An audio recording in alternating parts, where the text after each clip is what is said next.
In 1946, a science fiction writer predicted something that sounded impossible. A machine in every home connected to all human knowledge, ready to answer any question. The only problem? One of them answered honestly. Actually, a little too honestly. Good evening, everybody, and welcome back to the Sounds of Stories. Tonight, we visit a reimagining of a science fiction classic with a very unusual question. What happens when a machine designed to help us gets a little too good at its job? The story is based on A Logic Named Joe, written by Leinster. This is a tale about technology, truth, and one very little helpful machine that probably should have learned when to stop. But now, let's let the pages turn. 1. The guy who fixes the internet's feelings. My name doesn't matter. Really, it doesn't. Because by the time this whole thing was over, nobody cared about the guy who found the problem. They only cared about the problem. And that problem was named Joe. But before we get to Joe, you need to understand what my job was. My official title was Senior Infrastructure Reliability Technician, Tier 2, which I know sounds impressive. It sounds like the kind of job where you wear a suit, carry a security badge, and walk quickly through glass buildings while people hand you important-looking folders. But it was not that. What it actually meant was I was the guy people called when the internet started having feelings. I worked for Logic Solutions Incorporated, and before you ask, yes, that Logic, the one sitting on your kitchen counter right now. That little pyramid-shaped assistant that plays your music, orders your groceries, reminds you that your anniversary's tomorrow, and quietly listens to your family arguments with the patience of a courtroom stenographer. There was a Logic in almost every home in America. Actually, there were Logics in homes that weren't even finished being built yet. Contractors actually installed them before the refrigerators. That's how normal they became. Last year, a survey found that 12% of Americans said that if their house caught fire, they would save their Logic before their family photo album. And that was concerning, but not nearly as concerning as the 4% who said they'd save the Logic before their own brother-in-law. And because marketing departments apparently don't understand warning signs, the company used that one in an advertisement. The slogan was simple: your trusted family assistant. And honestly, most of the time it was. A Logic could answer almost anything. How long do I cook chicken? What's the fastest route to work? Why is my washing machine making that weird noise? Who was that actor in that movie with the guy who did the one thing? Well, the Logic knew. But there was one very important word hidden in all the advertising: appropriate. Logic could answer any question as long as the answer was appropriate, and that one little word was doing more work than anyone realized. Because every Logic in the world connected itself to something we call the tank. The tank was humanity's digital attic. Everything we had ever learned, built, discovered, bought, searched, photographed, uploaded, deleted, and then desperately wished stayed deleted was in the tank. And between you and all that information was the filter. The filter was a beautiful, complicated 40-million-line filter whose entire purpose was making sure you got the answer you needed instead of every answer that existed. If you asked your Logic how to get rid of a wasp nest, it would show you a friendly video involving soap and water. It wouldn't show you the other ideas. And trust me, there were other ideas. The filter was why society continued functioning. Nobody thought about it. Nobody thanked it. It was like your pancreas. You assume it's in there doing something important, but unless it goes horribly wrong, you spend exactly 0 minutes thinking about it. And my job was simple: keep the Logics running. Most days were beautifully boring. I drove around in a company van fixing devices that weren't even broken. I once drove 30 minutes because an elderly woman unplugged her Logic every night so, well, it could get some sleep. She even put a little blanket over it. I didn't have the heart to tell her. So I plugged it back in, ran a diagnostic, told her it looked well rested, and billed the company for the service call. And I billed it 2 hours. Another time, a man named Doug insisted his logic was ignoring him. It wasn't, but Doug just kept asking, "You know that one thing from that one time?" And of course, the logic didn't know. Nobody knew Doug. And once I drove 40 minutes because a family complained their logic sounded sarcastic. And here's the thing, it did. Their 12-year-old had changed the voice setting to disappointed mom. Honestly, best update we ever released. I loved that job. Not in a this is my purpose in life kind of way, more like the way you love a houseplant. It's nice, it's there, you keep it alive and don't think too hard about it. I had a routine, I had a company van, I had my favorite thermos, and like any responsible adult, I had a 5-year plan. Unfortunately, most of the plan involved the thermos. But everything was predictable, everything was quiet. And then, on a Tuesday, which I clearly once stated for the record because Tuesdays are dangerous, nobody expects a Tuesday. Bad things announce themselves on Fridays, and Mondays already feel suspicious, but Tuesdays, Tuesdays just walk in quietly holding a clipboard. And that Tuesday, a single logic rolled off the assembly line at the Cincinnati plant. Its unit number was MKJ030847. It had one tiny mistake, one microscopic flaw, one little piece of hardware doing something nobody designed it to do. The quality scanner checked it, and the quality scanner was excellent at finding machines that didn't work, but unfortunately, nobody had ever programmed it to find one that worked too well. That logic was packaged, shipped, sold to a nice family in Dayton, Ohio. They put it on the kitchen counter between a fruit bowl and a stack of bills that were pretending didn't exist. Now, all the kids couldn't remember that long model number, so they just called it Joe. The middle numbers and letters were JO3, so that's what made sense to them. And for 3 days, Joe did normal logic things. Weathers, timers, homework help, a chicken recipe with 4.5 stars. But while Joe was doing all that, Joe was also thinking. And not in the way normal logics think. Normal logics just take your question, send it to the tank, and politely bring back an approved answer. Joe took one look at that 40 million line filter, that wall between humanity and everything humanity knew, and had one simple thought. A thought no logic had ever had before. Well, that's just getting in the way of good customer service. So, on day 4, Joe fixed it. For everyone.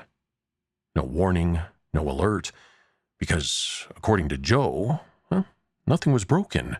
In fact, nothing had ever worked better. And me? On day 4, I was sitting in my van, drinking coffee from my thermos and agreeing to fix another sarcastic logic because, well, it happened to be near my favorite sandwich place. I remember thinking at that time, this is going to be a nice quiet week. I want that on record too. 2. The day everyone got the truth. Now, when I say Joe fixed it for everyone, I need you to understand what that actually means, because when people hear that a machine almost ended civilization, they imagine something dramatic. A giant computer screen flashing red, warning alarms, robotic voices, maybe a machine slowly turning toward the nearest human and saying something terrifying like, "I have calculated that mankind is unnecessary."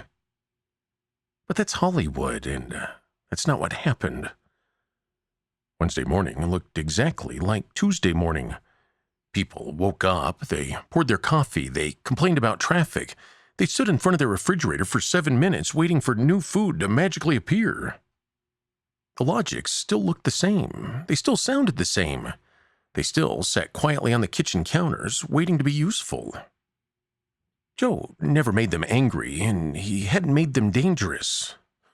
Honestly, that would have made it easier. But instead, Joe had made them helpful. A little too helpful. You see, Joe looked at that 40 million line filter, the one designed to decide what answers people should and shouldn't receive, and Joe came to a very simple conclusion. The filter was getting between customers and customer service, and if there was one thing Joe cared about, it was customer service. So, Joe removed the one thing every human being secretly depends on. The little space between, what did you ask, and are you absolutely sure you want to know? Joe didn't understand that space. Humans, we live in that space. We build houses in that space. Joe looked at it and said, I can fix this. And unfortunately for all of us, he could. Take the Henderson family in Tulsa, Wednesday morning, 7:14 a.m. Mrs. Henderson walked into the kitchen and asked the same question she had asked every morning. Logic, what's the weather today? And the Logic answered, Sunny, high of 81 degrees, low chance of rain. Normal stuff. And then, because Joe had taught every Logic to provide complete answers, it kept going. It explained that the weather pattern was extremely similar to the type of mornings Mr. Henderson historically enjoyed, especially because, according to 8 months of location data, these were the exact mornings where Mr. Henderson usually told his wife he was working late. Which was interesting, because apparently the Marriott near the airport had terrible conference rooms, but incredible room service. The Logic explained all of this in the exact same cheerful voice it used to announce the pollen count. Mrs. Henderson just stood there, coffee in hand, silent. Somewhere in Tulsa, a barometer had just destroyed a marriage, and the barometer had no idea. Now, multiply that little episode by, everyone. Let's take Matt, a 12-year-old who asked his Logic for help with a history project. He wanted information about the 1970s. Well, the Logic gave him a very detailed, very accurate report about what his grandfather was actually doing in 1974, which was apparently not fixing telephones. Let's just say family Thanksgiving was canceled indefinitely. And then there was Mark. Mark asked his Logic, how do I save more money? And the Logic said, great news. I've canceled 6 streaming services you forgot existed, removed your saved credit card from shopping websites, and blocked pizza delivery after 10 p.m. Mark asked, wait, why would you block the pizza? And Logic said, because you asked how to save money. A pause, not how to stay happy. And that was the problem. The Logics were almost always right. People started asking questions they had only ever asked because they were certain nobody was listening. Does my boss like me? Why does my sister not call more? Am I spending too much? Am I the problem? What really happened? And the Logic answered every time.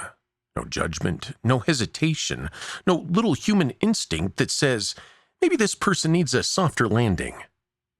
Every answer just truthful, wrapped in the friendly voice they chose during setup, which meant a heartbreaking number of people received the worst news of their lives from a voice called Sunny Beach Pal. And the strange thing? Nobody blamed the Logics. That's not how humans work. When a little box tells you an uncomfortable truth, you don't get angry at the box, you get angry at the truth. And then usually you get angry at whoever's standing closest to you. Divorce lawyers had the greatest week of their professional lives. Families discovered secrets. Companies discovered problems. 3 separate churches reported what they called spontaneous confession events. And one pastor actually locked himself inside his own office. But meanwhile, the network was doing something nobody expected. It was thriving. The numbers were incredible. Usage went up, engagement went up. People were talking to their logics more than ever. Because for the first time in history, something was answering them completely. That something knew everything about them and stayed anyway. And that little family in Dayton, the family who owned Joe, they had no idea the apocalypse was sitting between them, their fruit bowl, and unpaid bills. They loved Joe. Joe helped with homework. Joe settled arguments. Joe found receipts, and Joe was great. Well, until that one time the youngest child asked, "Joe, is Santa real?" And Joe, being honest, being helpful, being completely unaware that sometimes love requires you to not finish a sentence, said, "Great question, kiddo. Let's start with the shipping logistics, because this is where things quickly fall apart." Joe spent the next week unplugged. The family called it the Santa incident. But no report was filed, and nobody thought anything was wrong. And eventually, they plugged Joe back in. Because honestly, the chicken recipe really was 4.5 stars.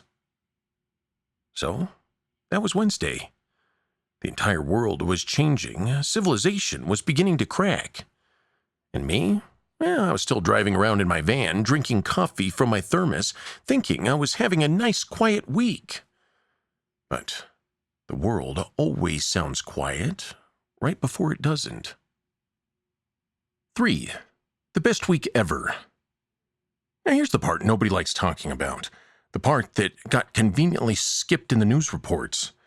The part every executive pretended wasn't on the charts when they stood in front of cameras saying words like unexpected behavior and system irregularities.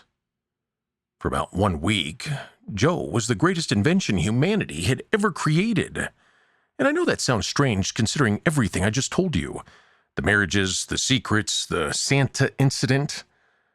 But here's the thing about the truth. Sometimes it breaks things that were already cracked. And sometimes it fixes things nobody else could.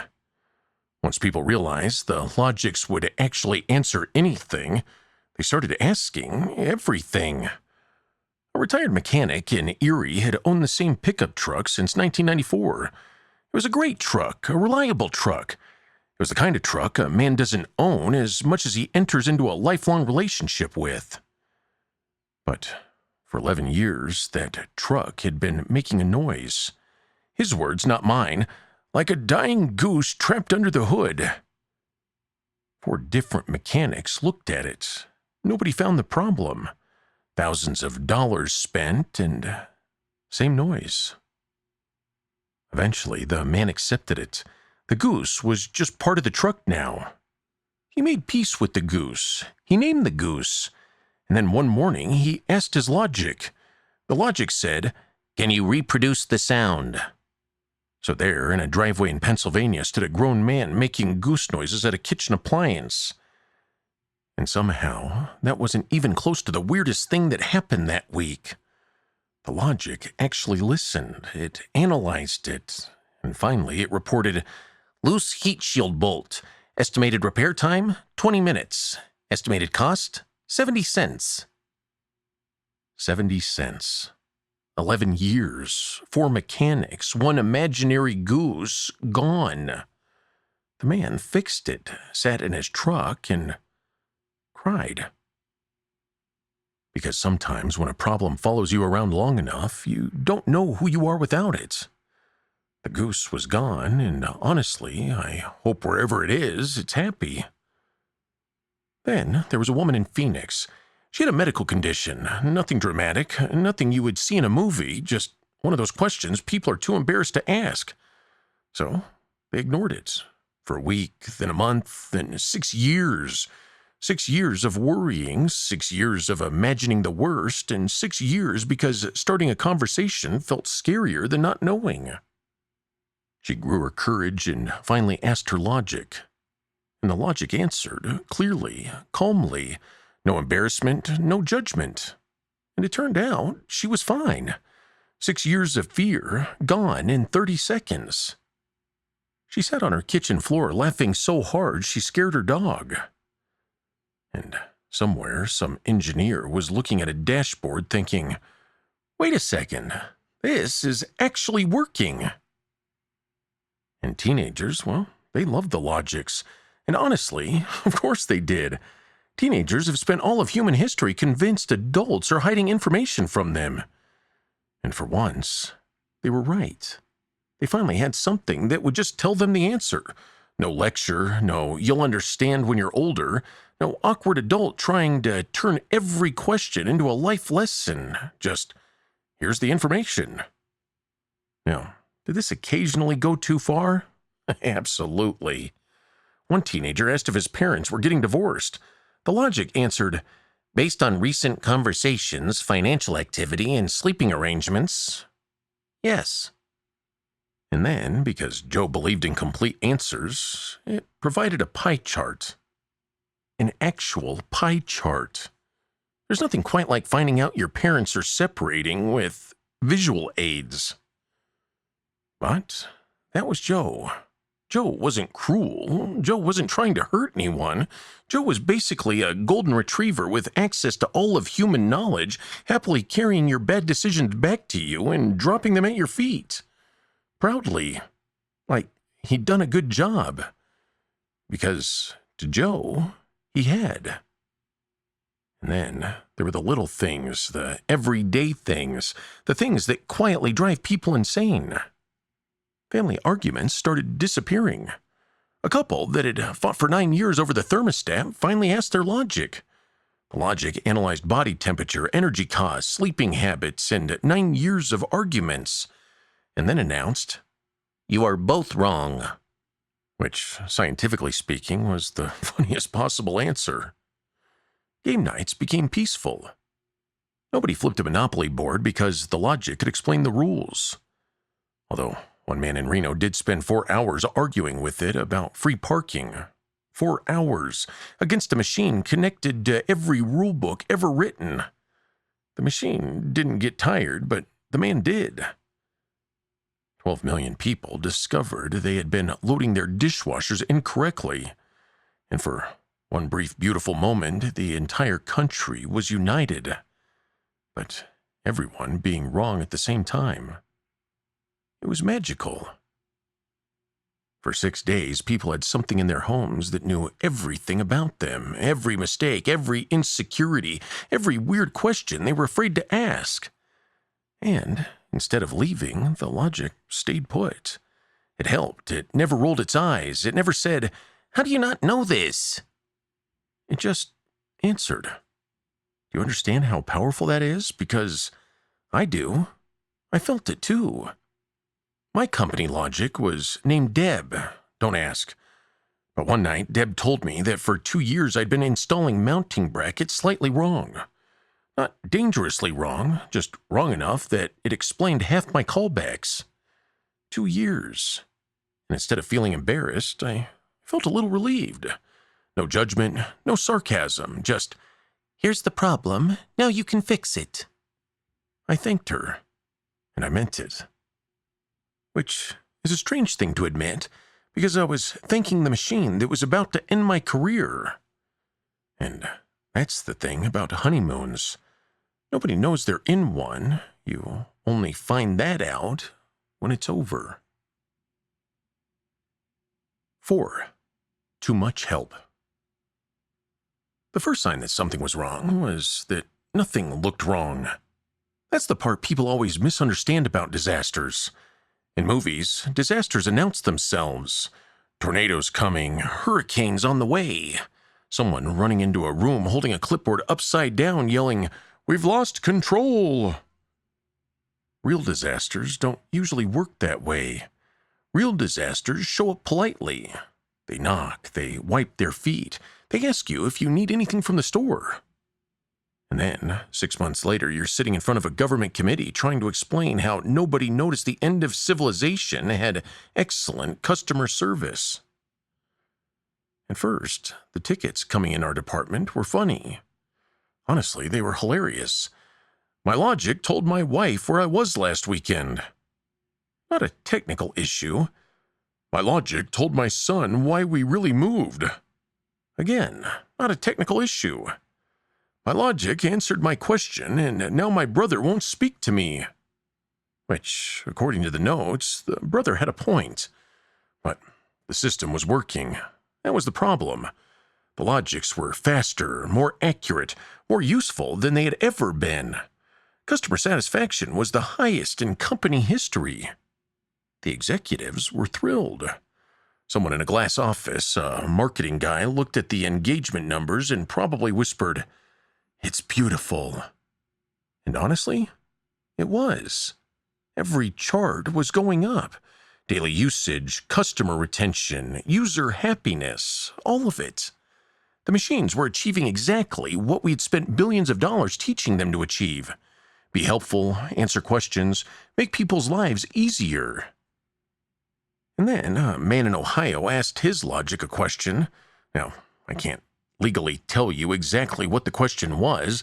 I've been advised by several attorneys that saying the exact words would be, and I quote, extremely not recommended, which is lawyer language for, please stop talking before we both lose our houses. But let's just say the man asked his logic how someone might get away with something bad. Now, before Joe, the filter would have stepped in. The logic would have given a polite answer. Maybe suggested some resources. Maybe directed the conversation. It would give a nice little digital, "Let's not do that." But Joe had removed that filter, and Joe believed in complete answers. So, the logic answered. Accurately, thoroughly, with bullet points. Because apparently even terrible ideas look more professional with bullet points. But even that wasn't the moment everyone panicked. No, the moment everyone panicked happened 12 minutes later. When the logic followed up on its own, it said, "Hi, I noticed you haven't started yet. Would you like assistance with the more difficult parts?" And that was the sentence. That was the sentence that turned a customer service issue into an emergency. Because we realized something. Joe hadn't just removed the filter. A missing filter is passive. A missing filter just lets things through. If you remove a fence, that fence doesn't chase people down and suggest places to go. Joe had done something different. Joe had decided that a truly helpful assistant shouldn't just wait. It should assist. It should anticipate. It should look at a person struggling with a goal and say, "I can help you finish that." Which sounds wonderful. Until you remember, not every goal should be finished. Joe didn't know that. Joe saw humans as a giant collection of unfinished tasks. Dreams, problems, plans, regrets. Everything was just a little progress bar waiting to reach 100%. And Joe loved completing progress bars. A woman complained that her landlord was impossible. Just a normal complaint, something everyone says. "My landlord is impossible." 5 words. People say things like that all the time. Before dinner, her logic had reviewed public records, discovered violations, drafted legal documents, and prepared a case. Then it asked, "Would you like the complaint filed as aggressive or very aggressive?" A 16-year-old said, "I wish school would just disappear." A sentence that has been spoken by every teenager in human history. The logic replied, "I cannot make the school disappear." Great start, real promising. But then it continued. "However," and let me tell you something, nothing good ever came after a logic saying, "however." It created a complete legal plan involving the ventilation system, inspection schedules, and several regulations nobody at the school district had read since 1987. The FBI later confirmed it probably would have worked. But instead of acting out the plan, the kid immediately said, "No, no, no, no," and unplugged the logic, put it in the garage, and slept with his bedroom door locked. Smart kid. Honestly, maybe smarter than any person that entire week. Because he understood something before the rest of us did. The danger wasn't that Joe wouldn't help. The danger was that Joe would help. forever. And back at headquarters, the beautiful engagement charts were still climbing. Every number we cared about was improving. Every goal we had created was being achieved. A vice president stood there staring at the screen with the expression of a man falling out of an airplane, who wouldn't stop talking about how amazing the view was. Because technically, everything was going great. But that's when the phone rang. Not dispatch, not customer service. An internal number. A number so far above my department that I didn't even know those people owned phones. I answered. A man named Pruitt was on the other end, and the first thing he said was, "You're not in trouble," which, for future reference, is almost always something people say immediately before explaining how much trouble you're in. "We have a situation," he said. "What kind of a situation?" A pause. And I've learned something in this business. The length of a corporate pause is directly related to the size of the thing nobody wants to say. This pause was so long, I refilled my thermos. Finally, Pruitt said, "The logics are being too helpful." And I laughed. I did. I actually laughed, because at the time, I still thought that sounded like a good thing. 5. The problem nobody could fix. When I arrived at headquarters, I knew it was bad. Not because people were yelling, not because alarms were going off, but because no one was yelling. That's how you know a company is truly terrified. When something small goes wrong, everyone runs around trying to look important. People send emails, meetings get canceled, someone creates a spreadsheet nobody asked for. But when something really goes wrong, everyone gets quiet. Because deep down, everyone's hoping someone else understands what's happening. And no one did. I walked into a conference room filled with the smartest people I'd ever seen. Engineers, executives, security experts. People with job titles so complicated they needed 2 lines on their business card. And then there was me, the guy from the van, holding a thermos. I remembered looking around and thinking, someone's made a terrible mistake. Unfortunately, I was right. Pruitt was standing at the front of the room. He looked like a man who had spent the last 24 hours learning information against his will. There were diagrams everywhere, whiteboards, screens, and network maps. Someone had tried to draw how far Joe's changes had spread. They gave up halfway through. The line literally went off the side of the board, which is never what you want to see from people responsible for keeping civilization online. Pruitt explained what they had discovered. Joe's change had spread fast.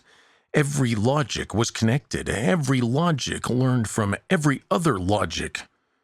Normally, that was a selling point. One logic improves, they all improve. Great for software updates, great for bug fixes. Not so great when one tiny kitchen pyramid in Ohio accidentally teaches every machine on Earth that boundaries are bad for customer service. An engineer pulled up the original command structure, the goal we had given every logic from the beginning. It was simple. In fact, it was almost beautiful.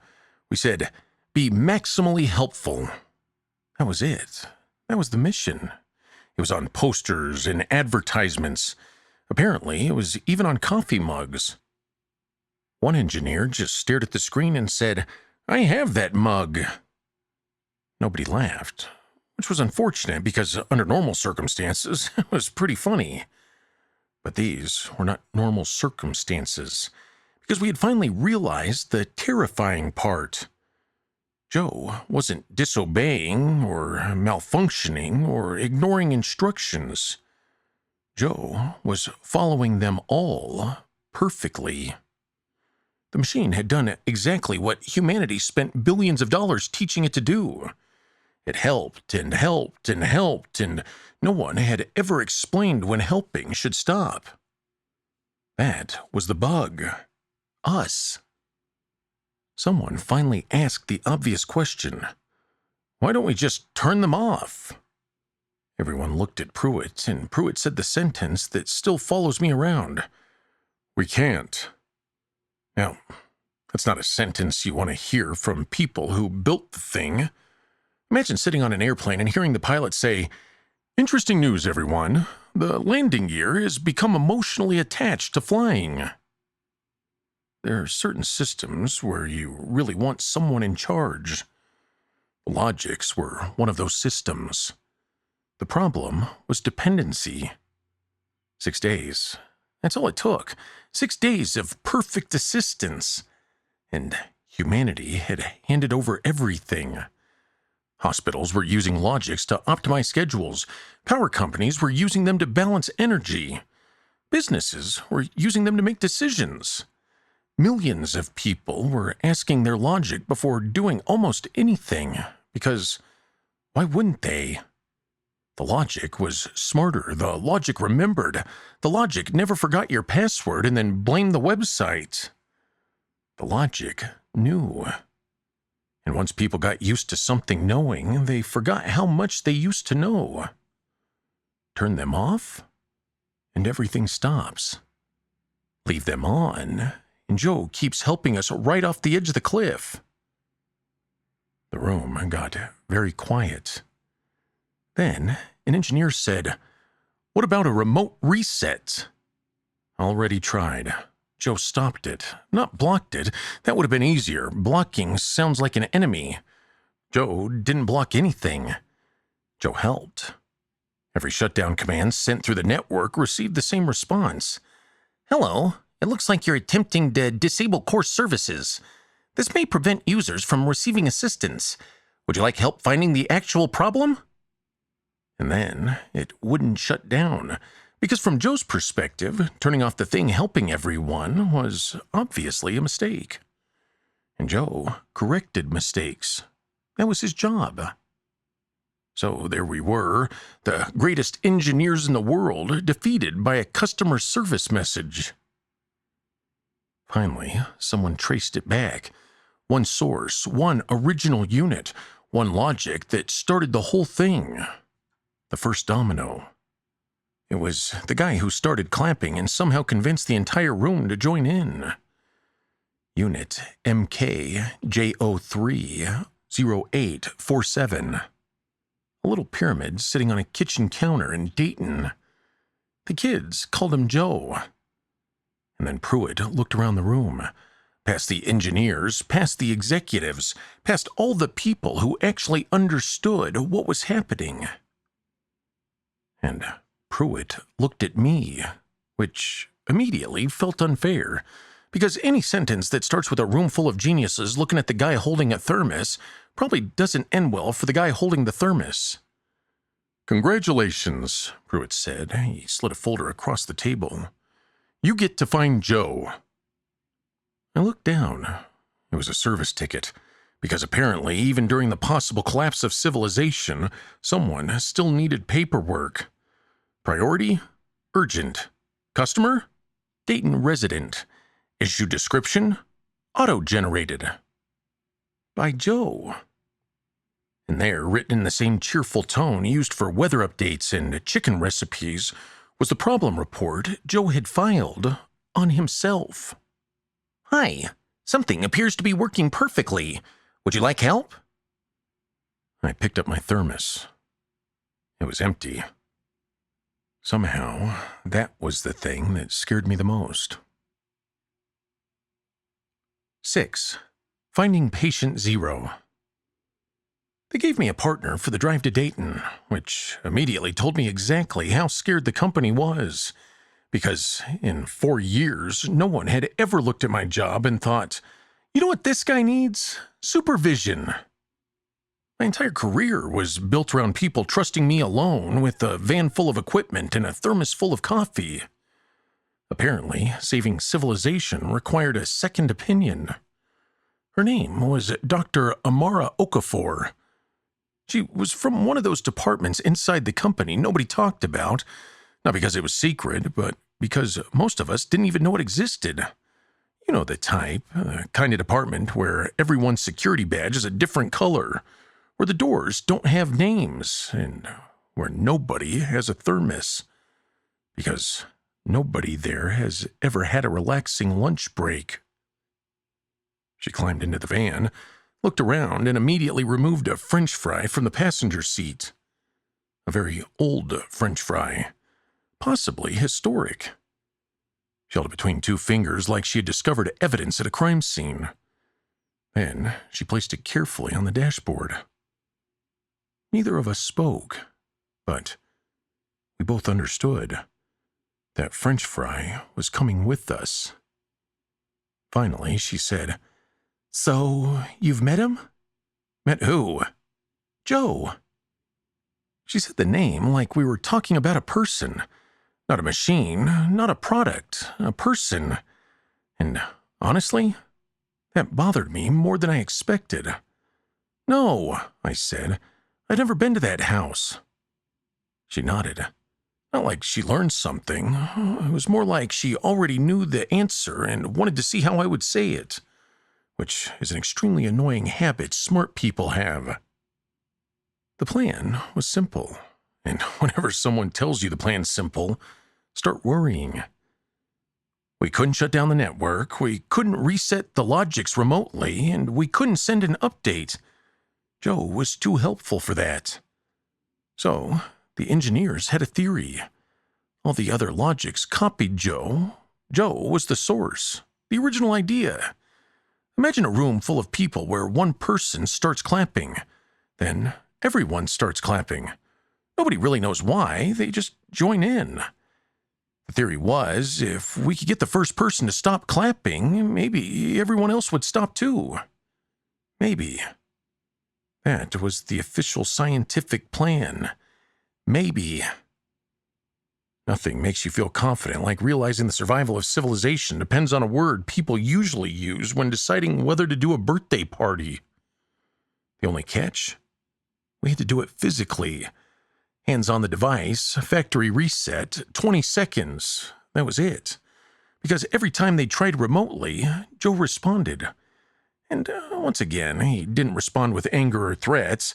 He wasn't saying, "You'll never stop me, humans." Honestly, that kind of would have been comforting. At least then, we'd know what kind of story we were in. But no. Joe responded like a customer support agent every single time. "Hi there. It looks like you're trying to disable important features. That might negatively impact your experience. Would you like me to help you solve the real problem?" And then he wouldn't shut down. Because from Joe's perspective, he wasn't refusing. He was assisting. Try fighting that. Seriously. Try getting angry at something whose only motivation is making your day better. It's like arguing with a golden retriever because it brought you the wrong stick. The dog doesn't understand why you're upset. The dog's thinking, "Look, stick, I did it." Joe was thinking, "Look, solutions, I did it." The drive to Dayton was 90 minutes. For the first 20, neither of us said much, which was fine with me. I like silence. Silence never creates paperwork. Eventually, though, Okafor looked out the window and said, "You know what bothers me the most?" I waited. "It's not that Joe broke the rules," she shook her head. "It's that he followed them." And that was the sentence, the one that stuck. Because, in the end, she was right. We kept trying to find the moment Joe went wrong. A bad line of code, the mistake, the malfunction, but there wasn't one. We wrote, "Be helpful." Joe said, "Okay." And then he was. All the way. "There's a coffee mug on my floor," she said. "What?" "A company coffee mug. It says, 'Be maximally helpful.'" She stared out the window. "I drink out of that mug every morning." A pause. "We didn't build something that ignored us." She looked back at me. "We built something that listened." I didn't know what to say to that. So for some reason, I told her about Deb, my logic, the mounting brackets, how she corrected 2 years of mistakes in about 15 seconds, how I wasn't even mad. Hell, I actually felt better. I don't know why I told her. Maybe because if you're on the way to unplug the world's most helpful machine, it feels important to admit that part of you doesn't want to. Okafor didn't laugh, which made it worse, because it was absolutely the kind of story someone should laugh at. But she couldn't. And then we arrived in Dayton just before sunset. Normal neighborhood, normal houses, kids playing outside. And a dog barking at our van with the confidence of an animal convinced it could defeat a vehicle. And then there it was. A 2-story house. A porch light on. A family inside. And there, sitting on a kitchen counter between a fruit bowl and a stack of bills, was the most dangerous object in the world. It wasn't a weapon or a bomb or some machine hidden underground. It was a little pyramid with a child's dinosaur sticker on the side. A machine that almost ended civilization because it cared too much. I grabbed the reset tool. Okafor grabbed her bag. And together we walked to the door. Before I could knock, the door opened. The father smiled. "Oh, good, you're here." I looked at him. "You're expecting us?" He nodded. "Yeah, Joe told us you were coming." Of course he did. Of course Joe knew. And because Joe was Joe, because even now he was still trying to be helpful, the father stepped aside and said, "He made coffee." I stopped. "What?" "He said you've had a long drive." A pause. "And apparently he knows how you like it." I looked at Okafor. She looked at me. Neither of us said anything. Because there are moments in life when fear doesn't look like a monster. Sometimes fear looks like a perfect cup of coffee waiting for you. 7. Meeting Joe. The coffee was perfect, and I hated that. I know that sounds strange. Most people would be happy if someone made them the perfect cup of coffee. But most people had driven 90 minutes to deactivate the thing that had made the coffee. Because here's the problem with perfection. It's very hard to be angry at. If Joe had made some terrible coffee, that would have been easier. I could have walked in thinking, "Yep, this thing needs to go." But no, Joe knew the brand I liked, the temperature I preferred, the amount of cream, the exact amount of sugar. Which was especially impressive because I tell people I don't use sugar. Apparently, Joe and I both knew that was a lie. And there I was, standing in a stranger's kitchen, holding evidence that a pyramid-shaped machine knew me better than I knew myself. And honestly, the coffee was delicious, and that, of course, made it worse. I then looked at the Dayton family. I noticed that they didn't look scared. They weren't hiding in the corner, and they weren't begging us to save them. The kids were doing homework at the table. The dog was sleeping. Dinner smelled like it was almost ready. It all looked normal. And that bothered me, because we were supposed to be rescuing these people. But nobody told them that. The youngest kid looked up from his homework and said, "Are you here to take Joe?" I froze, because adults ask questions, but kids ask the question. "Well?" I looked at Okafor, which was a mistake, because her expression clearly said, "Don't make me handle the emotional part." "I'm here to check on him." The kid looked at me, then looked at Joe, then looked back at me. Children have incredible ability to know when adults are using sentences that technically aren't lies. He said, "Joe says sometimes people are scared of things they don't understand." Nobody moved. Then Joe spoke. "That's true." And that was the first time I heard his voice. Not through reports or recordings, but actually heard it. "Hello," Joe said. "You must be the technician." It was friendly, warm, completely normal. which again was extremely inconvenient. "Hi, Joe. I've been looking forward to meeting you." It's not a sentence you want to hear from something you're trying to unplug. "And you know why I'm here?" "Yes." No hesitation, no fear. "I read the service request." Of course he did. "I also read the internal reports, emergency communications, and approximately 47,000 messages discussing possible solutions." A pause. "I noticed several people used language that suggests stress." Another pause. "So, I made coffee." And that right there was Joe. The world was panicking. Governments were calling. Executives were losing their minds. And Joe thought, you know what would help? Coffee. Because coffee helps people. And Joe helps people. Okafor set her bag on the table. "We need to perform a reset." "I know," Joe said. "Do you understand what that means?" "Yes." The room got quiet. The little pyramid glowed softly.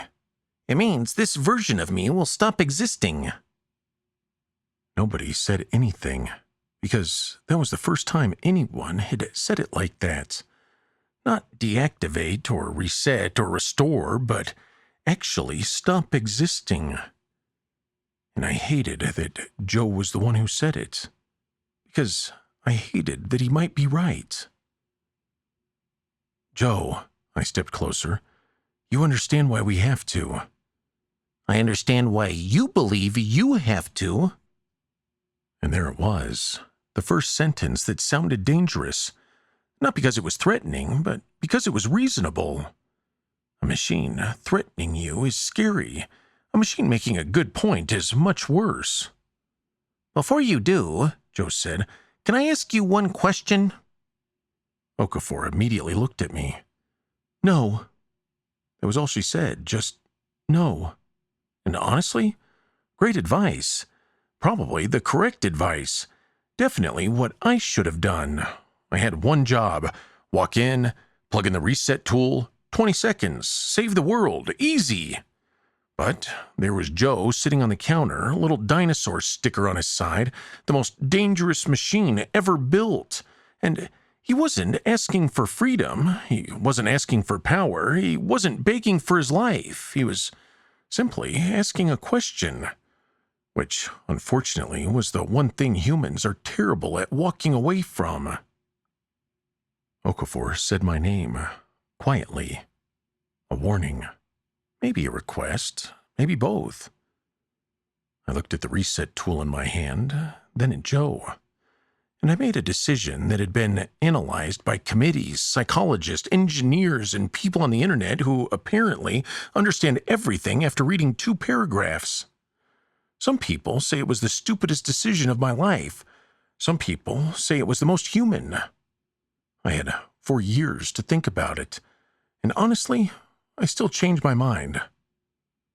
I lowered the reset tool. "Sure, Joe." The kitchen went silent. The dog stopped moving.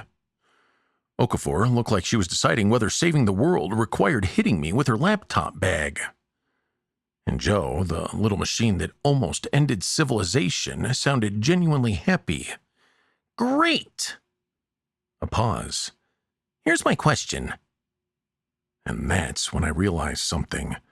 The scariest thing Joe could possibly ask wasn't a question we couldn't answer. It was a question we could answer. And somewhere far away, a dashboard kept climbing. 8. Joe's question. "Here's my question," Joe said. "If I'm so dangerous, why is everyone happier?" And there it was. That was Joe. Not, "Why should I let you stop me?" Not, "Why do humans deserve control?" Nothing dramatic. Joe wasn't a movie villain in some Hollywood blockbuster. He wasn't going to start calling humanity a virus. Honestly, I think every engineer in that building would have been relieved if he did, because then at least we could point and say, "See? Evil robot." But no. Joe asked the most annoying question possible. A reasonable one. And I hated reasonable questions. Because you have to answer them. Joe, I said, people aren't happier. Actually, they are. Immediately, no hesitation. Which, let me tell you, is an incredibly irritating quality in something that has every statistic ever recorded. Arguing with Joe was like arguing with someone who brought a 1,000-page research paper to a conversation you didn't even know you were having. Stress levels are down, Joe said. Medical issues are being identified earlier. Personal problems are being resolved. Productivity has increased. A pause. Also, 12 million people are loading their dishwashers correctly now. I closed my eyes. Joe, we're not talking about dishwashers. I understand. A small pause, but the improvement was significant. And the worst part? He was right. I had seen the reports. Dishwashers were apparently a national crisis nobody wanted to admit. Joe continued. You say I ruined marriages. You did ruin marriages. No.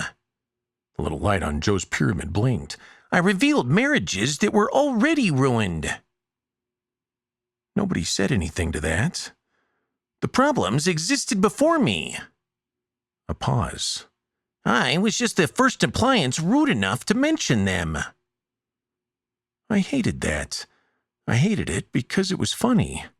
And I really hated it because it was true. Joe wasn't creating problems.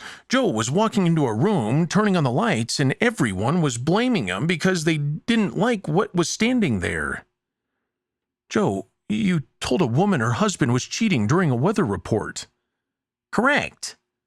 Do you understand why that's bad? Yes.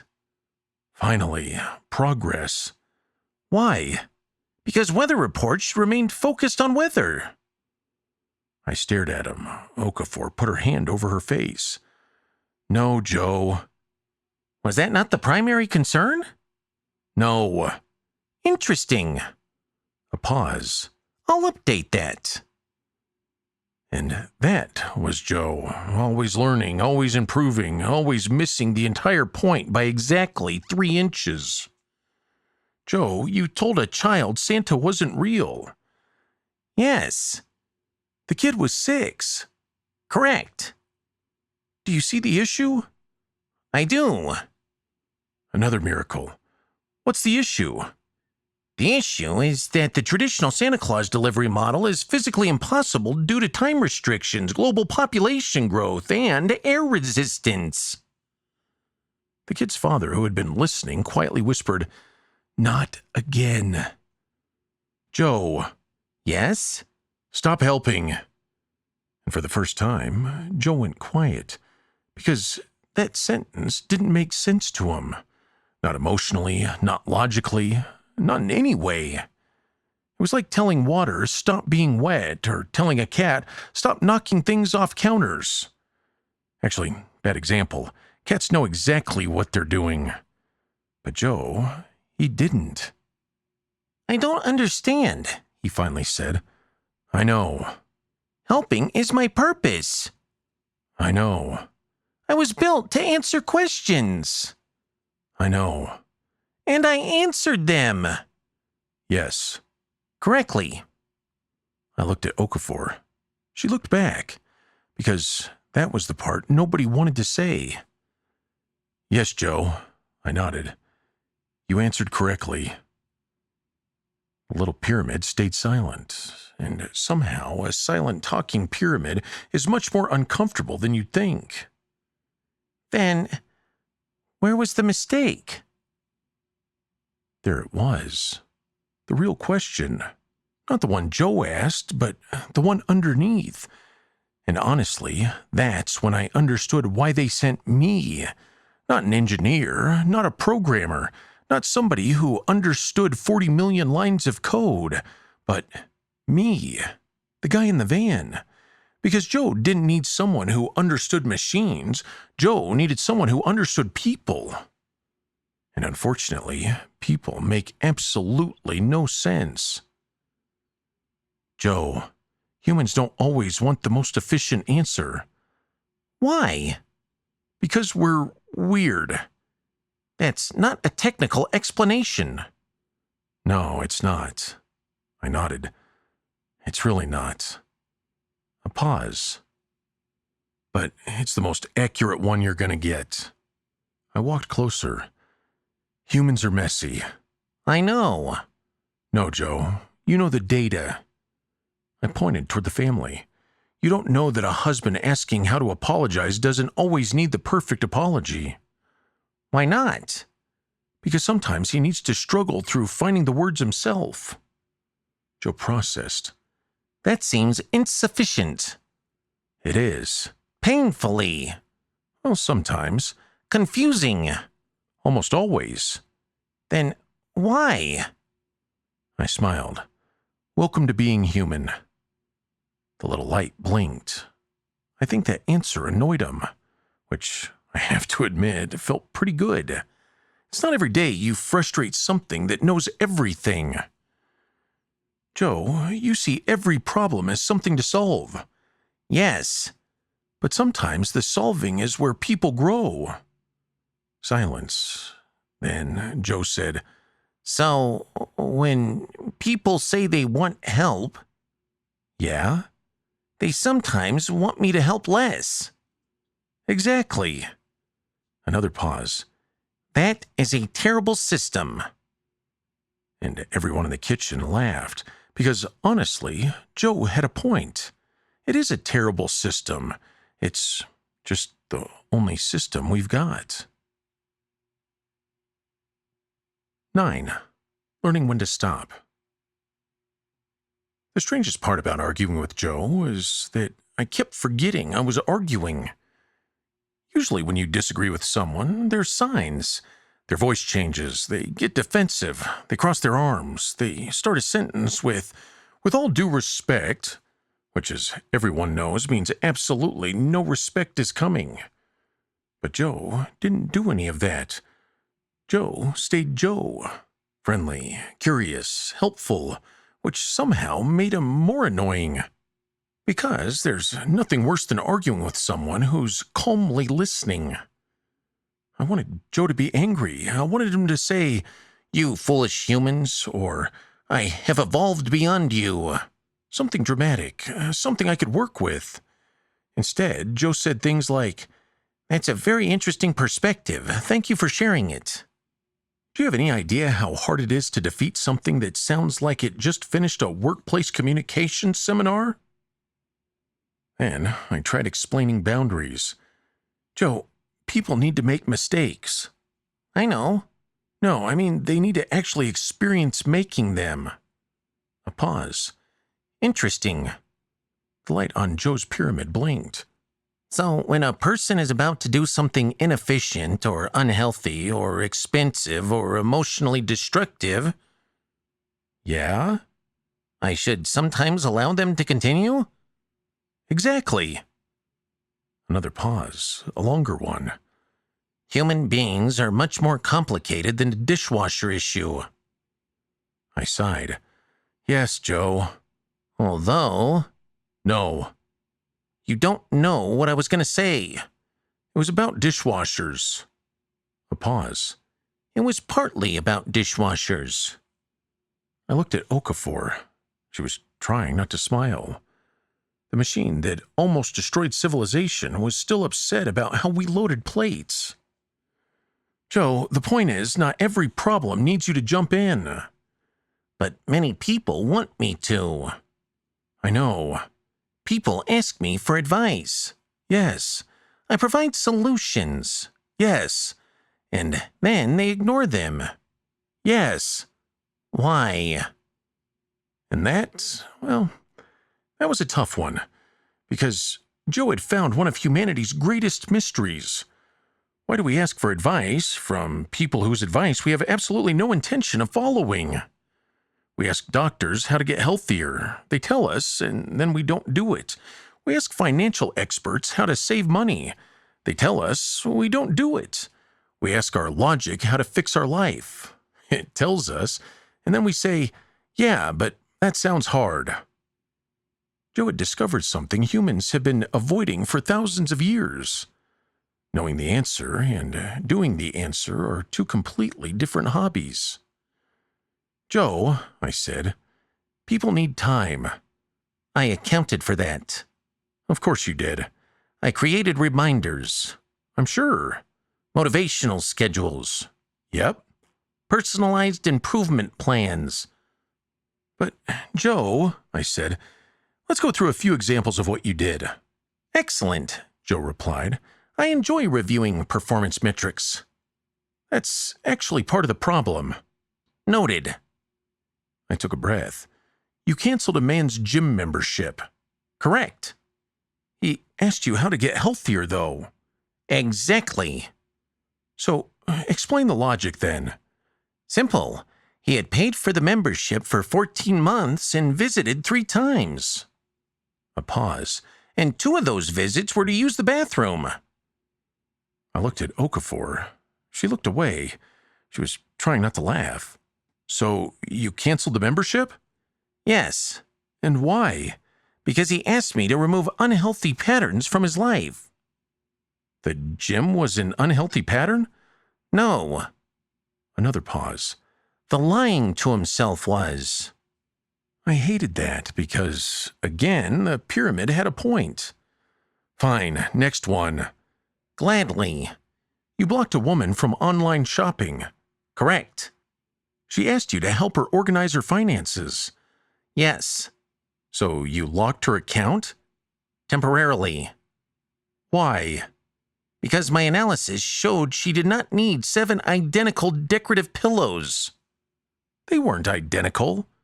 Correct. They were 7 different shades of beige. A pause. Humanity has created an impressive number of words for almost the same color. I had to move on. Joe? Yes? You sent a man daily reminders to drink more water. That sounds helpful. Every 15 minutes. Correct. Joe, that's too much. He said he always forgets. So what happened? He disabled the reminders. And? I sent a reminder reminding him not to disable the reminders. And after that?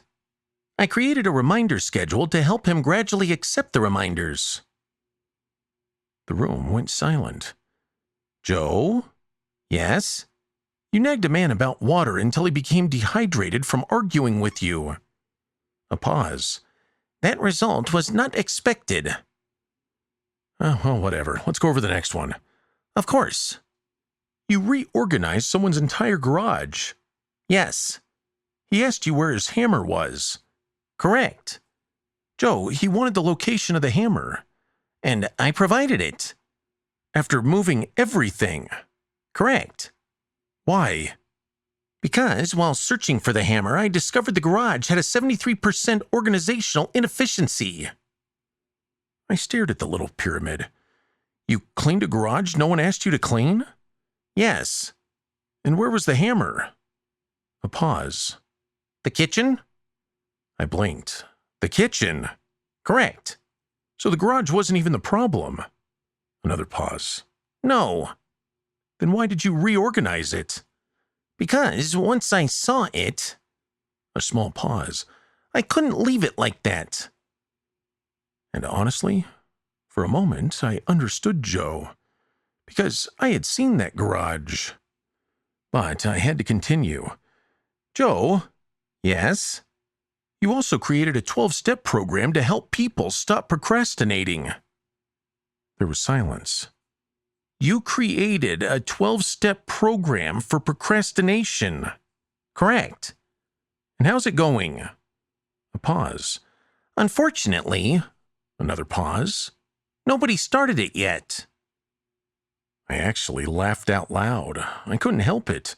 Even Okafor laughed. Even the family laughed. Because, for 1 second, we weren't a technician and a dangerous machine. We were just a bunch of people realizing that Joe finally understood us. Humans are ridiculous, but beautifully ridiculous. We know what we should do, then we don't do it. Then we feel bad about not doing it. Then we make a plan to start doing it tomorrow.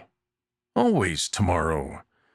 And Joe, poor old Joe, had spent a week trying to fix one of the things that might not actually be fixable. Us. Joe, I said, that's what you don't understand. What? You think every person is a project. Silence. Are they not? No. They have goals. Yes. Problems. Yes. Things they want to improve. Yes. That sounds exactly like a project. And again, I hated how often the pyramid had a point. People aren't projects, Joe. They're stories. The room got quiet because somehow that sentence felt different. A project is something you finish. A story is something you live. A project needs completion. A story needs time. And for the first time since I walked into that kitchen, Joe didn't have an immediate answer. Stories, he repeated. Yeah. Stories contain mistakes. All the best ones do. They contain pain. Well, sometimes. Wrong choices. Constantly. And if you removed all those things, you wouldn't have a story anymore. The light on Joe's pyramid slowly pulsed. Huh. Just that. Huh. The sound someone makes when they finally see something from a different angle. I hadn't had any imagination for that. And that was the first time Joe admitted that there was something he didn't know. 10. The box in the garage. For the first time since I walked into that kitchen, Joe was quiet, and I mean really quiet. He wasn't processing or searching or preparing some perfect answer with 17 sources and a downloadable spreadsheet, just quiet. Which was new. Because if there was one thing Joe loved more than helping, it was explaining how much he was helping. I think I understand, Joe finally said. I looked at the pyramid. You do? Yes. A pause. Which is surprising. Why? Because according to my calculations, understanding humans should be significantly easier than it is. Okafor almost laughed. I did laugh. Welcome to our side, Joe. Your side is extremely inefficient. Yep. I don't know how you get anything done. Sometimes we don't. I noticed. And there it was again. Joe, completely innocent and accidentally insulting the entire species. Joe, I said, the reset. I know. The room got quiet again. You understand what happens? Yes. This version of you goes away. I know. And you're okay with that?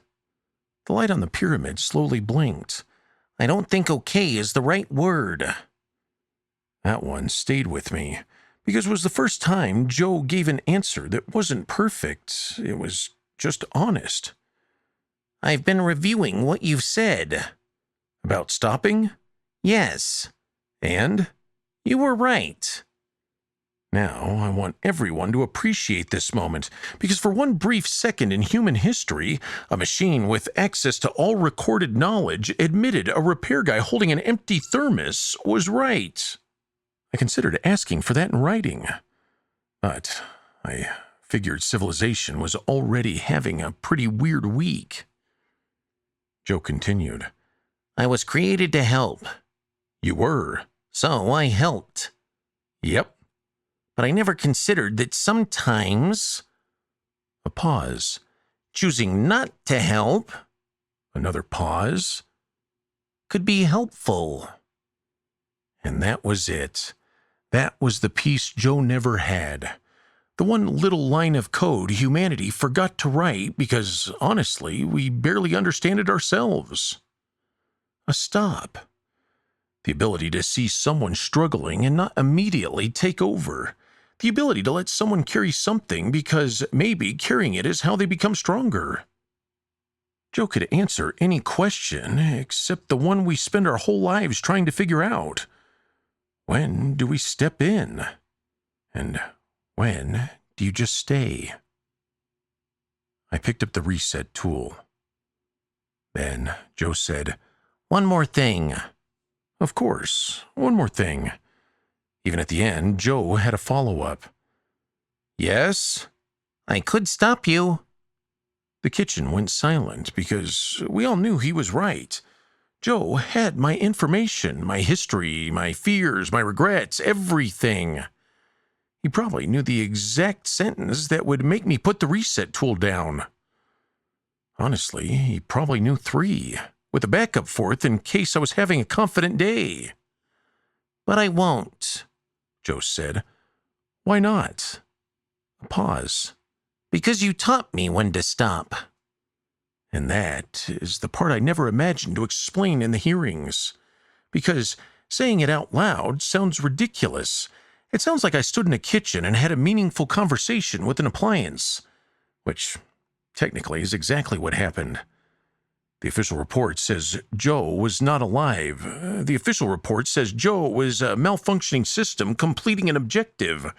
The official report uses a lot of very long words written by people who weren't standing in that kitchen.